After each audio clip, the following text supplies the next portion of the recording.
ഇതാണ് പാലക് ചീര.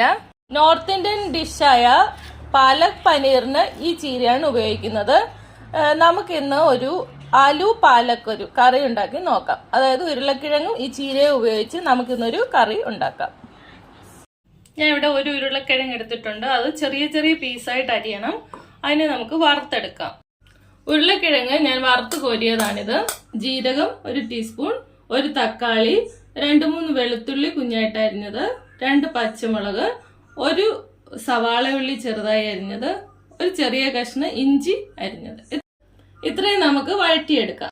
കഴുകി വൃത്തിയാക്കിയ ചീരയില നമുക്ക് ഒന്ന് തിളച്ച വെള്ളത്തിലിട്ട് ഒരു 2 മിനിറ്റ് ഒന്ന് വേവിച്ചെടുക്കാം.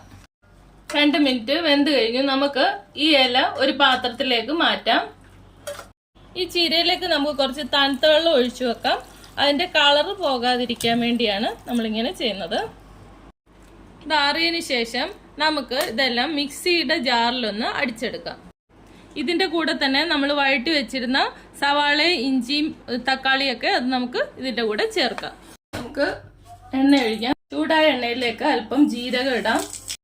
1/2 ടീസ്പൂൺ മുളക് പൊടി, 1/2 ടീസ്പൂൺ മല്ലിപ്പൊടി, 1/2 ടീസ്പൂൺ മഞ്ഞൾപ്പൊടി, 1 ടീസ്പൂൺ ഗരം മസാല, ഉപ്പ്. ചെറുതായിട്ട് ഇതെല്ലാം ഒന്ന് ചൂടാക്കുക. ഇതിലേക്ക് നമുക്ക് അരച്ചു വെച്ച ചീര ചേർക്കാം. ഒരു 5 മിനിറ്റ് നമുക്കൊന്ന് തിളപ്പിച്ചെടുക്കാം. ചെറുതായി തിളച്ചു വരുമ്പോൾ നമുക്ക് വറുത്തു വെച്ച ഉരുളക്കിഴങ്ങ് കൂടെ ഇതിലേക്ക് മിക്സ് ചെയ്യാം. ഇതിലേക്ക് നമുക്ക് 2 ടീസ്പൂൺ തൈര് ചേർക്കാം. തൈരിന് പകരം ക്രീം ഉണ്ടെങ്കിലും ചേർക്കാവുന്നതാണ്. നമുക്ക് അല്പം മല്ലിയില ഇതിന്റെ മുകളിൽ അലങ്കരിക്കാനായിട്ട് ഇടാം. മല്ലിയിലയ്ക്ക് പകരം നമുക്ക് കസ്തൂരിമേത്തി എന്ന് പറഞ്ഞ സാധനം കിട്ടും. അത് കടയിൽ വാങ്ങാൻ കിട്ടും. അത് വേണമെങ്കിലും ചേർക്കാം. അപ്പൊ നമ്മുടെ രുചികരമായ പാലക് ആലു കറി റെഡി ആയിട്ടുണ്ട്.